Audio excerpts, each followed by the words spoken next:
ഇന്നത്തെ വീഡിയോ അരിപ്പൊടി ഉണ്ടാക്കുന്നതിനെ കുറിച്ചുള്ളൊരു വീഡിയോ ആണ്.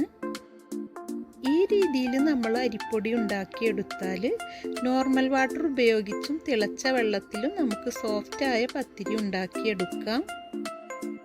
ഇനി നമുക്ക് ഈ അരിപ്പൊടി ഉണ്ടാക്കുന്നതും ഈ അരിപ്പൊടി ഉപയോഗിച്ച് നോർമൽ വാട്ടറിൽ പത്തിരി എങ്ങനെ ഉണ്ടാക്കാം എന്നതും ഒന്ന് കണ്ടു നോക്കാം. നിങ്ങൾക്ക് എൻ്റെ റെസിപ്പീസ് ഇഷ്ടമാവുന്നുണ്ടെങ്കിൽ സബ്സ്ക്രൈബ് ചെയ്തൊന്ന് സപ്പോർട്ട് ചെയ്യണം. സബ്സ്ക്രൈബിന് ശേഷം വരുന്ന ബെല്ലൈക്കൺ കൂടെ ക്ലിക്ക് ചെയ്ത് അതിലെ ഓൾ ഓപ്ഷൻ നൽകിയാൽ ഞാനിടുന്ന എല്ലാ വീഡിയോസിൻ്റെയും നോട്ടിഫിക്കേഷനും നിങ്ങൾക്ക് ലഭിക്കുന്നതാണ്. ഈ അരിപ്പൊടി റെഡിയാക്കാൻ വേണ്ടി നമുക്ക് വേണ്ടത് 2 ടൈപ്പിലുള്ള റൈസാണ്. ഞാനിവിടെ എടുക്കുന്നത് 3 കിലോ പൊന്നിയരിയാണ്. പൊന്നിയരിക്ക് പകരം നമുക്ക് കുറുവ റൈസും എടുക്കാം.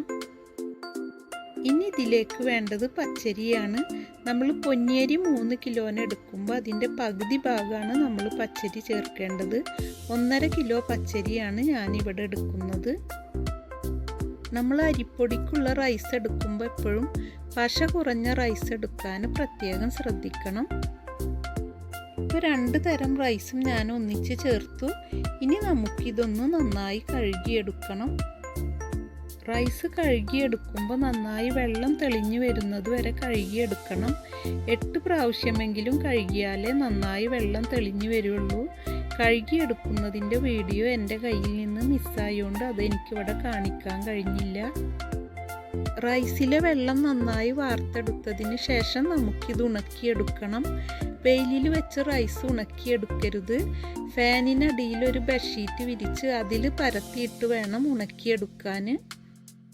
കനം കുറച്ച് പരത്തിയെടുത്താൽ നമുക്കിത് വേഗത്തിൽ ഉണങ്ങിക്കിട്ടും. 2 മണിക്കൂറിന് ശേഷം വീണ്ടും ഇത് ഇളക്കി കൊടുക്കണം. ഈ രീതിയിൽ 2-3 പ്രാവശ്യം നമ്മൾ ഇളക്കിയെടുക്കുമ്പോഴേക്കും നമുക്ക് റൈസ് നന്നായി ഡ്രൈ ആയി കിട്ടും. 8 മണിക്കൂറിന് ശേഷം ഇപ്പോൾ റൈസ് നന്നായി ഉണങ്ങി വന്നു. നമ്മൾ അരി കഴുകുന്നതിന് മുന്നേ ഉണ്ടായിരുന്ന അതേപോലെ ഡ്രൈ ആയി കിട്ടണം നമ്മൾ ഉണക്കിയതിന് ശേഷവും. ഇനി ഇതൊരു കവറിലേക്ക് മാറ്റി മില്ലിൽ കൊടുത്തു വിട്ട് പത്തിരിക്കുള്ള പൊടിയാണെന്ന് പറഞ്ഞ് വളരെ നൈസായി പൊടിപ്പിച്ചെടുക്കണം. മില്ലിലേക്ക് നമ്മൾ റൈസ് കൊടുത്ത് വിടുമ്പോൾ പൊടി വറുക്കരുതെന്ന് അവരുടെ അടുത്ത് പ്രത്യേകം പറയണം. ഇപ്പം മിക്ക മില്ലിലും നമ്മൾ റൈസ് കൊടുത്താലും വറുത്തെടുത്തതിന് ശേഷമാണ് തിരികെ കിട്ടാറ്.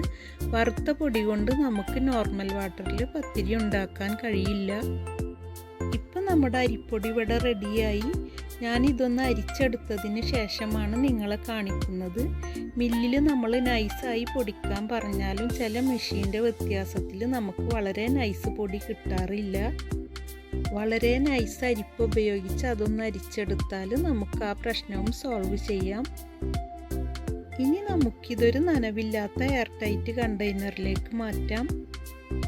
ഇനി 1 കപ്പ് പൊടി ഉപയോഗിച്ച് നോർമൽ വാട്ടറിൽ പത്തിരി ഉണ്ടാക്കുന്നതാണ് ഞാനിവിടെ കാണിക്കുന്നത്. ഇനി 1 കപ്പ് പൊടിയിലേക്ക് ആവശ്യത്തിനുള്ള ഉപ്പ് ചേർത്ത് കൊടുക്കണം. ഏകദേശം 1 ടീസ്പൂൺ ഉപ്പാണ് ഞാനിവിടെ ചേർത്തത്. ഇനി ഇതിലേക്ക് 1 കപ്പ് നോർമൽ വാട്ടർ എടുത്ത് 3/4 കപ്പ് വെള്ളം ഞാൻ ഈ ടൈമിൽ ഇതിലേക്ക് ചേർക്കുന്നുണ്ട്. ഇനി നമുക്കിതൊന്ന് നന്നായി കുഴച്ചെടുക്കണം.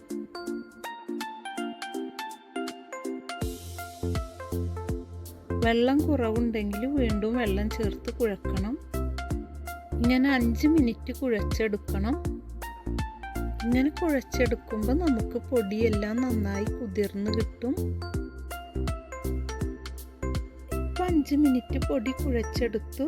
നമ്മൾ ഈ കുഴച്ചെടുത്ത പൊടിയെടുത്ത് കയ്യിൽ വെച്ച് നോക്കുമ്പോൾ അല്പം ലൂസായിട്ടിരിക്കുന്ന വിധത്തിൽ വേണം ഇതിൽ വെള്ളം ചേർക്കാൻ. ഇനി കുഴച്ചെടുത്ത പൊടി ലെവൽ ചെയ്തതിന് ശേഷം 30 മിനിറ്റ് തുടങ്ങി 1 മണിക്കൂർ വരെ അടച്ചു വെക്കണം. ഇങ്ങനെ നമ്മൾ 1 മണിക്കൂർ വെക്കുമ്പോൾ ഇതിലെ തരികളെല്ലാം കുതിർന്ന് ഈ പൊടി നന്നായി സോഫ്റ്റായി വരും. നോർമൽ വാട്ടറിൽ നമ്മൾ പത്തിരി ഉണ്ടാക്കിയെടുക്കുമ്പോൾ ഈ സ്റ്റെപ്പ് നമ്മൾ പ്രത്യേകം ശ്രദ്ധിച്ചാലേ നമ്മുടെ പത്തിരി സോഫ്റ്റായി കിട്ടൂ.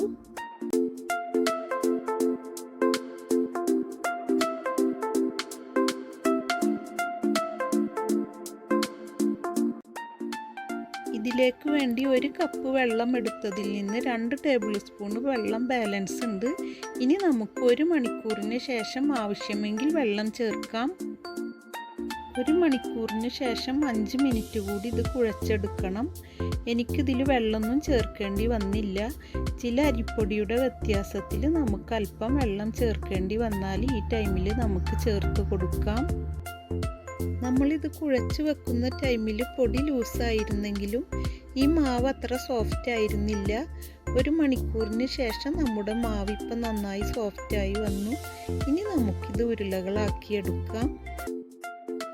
നമ്മളെടുത്ത 1 കപ്പ് പൊടിയിൽ നിന്ന് 9 പത്തിരികൾ ഉണ്ടാക്കാനുള്ള ഉരുളകളാണ് നമുക്ക് കിട്ടിയത്.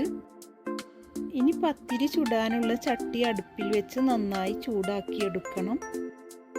ഇനി ഇതൊന്ന് പരത്തിയെടുക്കാൻ വേണ്ടി 1 ടേബിൾ സ്പൂൺ നെയ്യോ ഓയിലോ എടുക്കണം. ഇനി 2 പീസ് പ്ലാസ്റ്റിക് കവറാണ് ഞാനിവിടെ എടുക്കുന്നത്. ഇതിന് പകരം നമുക്ക് വാഴയില വേണമെങ്കിലും എടുക്കാം. നമ്മൾ എടുത്തു വെച്ച 2 പീസ് കവറിലും ഓയിൽ പുരട്ടി കൊടുക്കണം.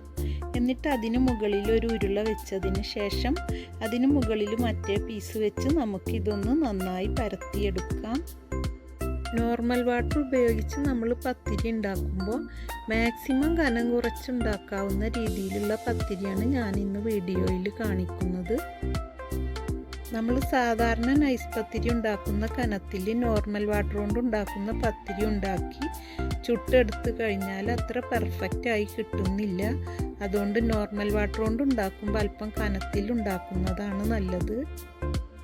ഇപ്പം നന്നായി ചൂടായി വന്ന ചട്ടിയിലേക്ക് ഞാൻ പത്തിരി ചേർത്ത് കൊടുത്തു.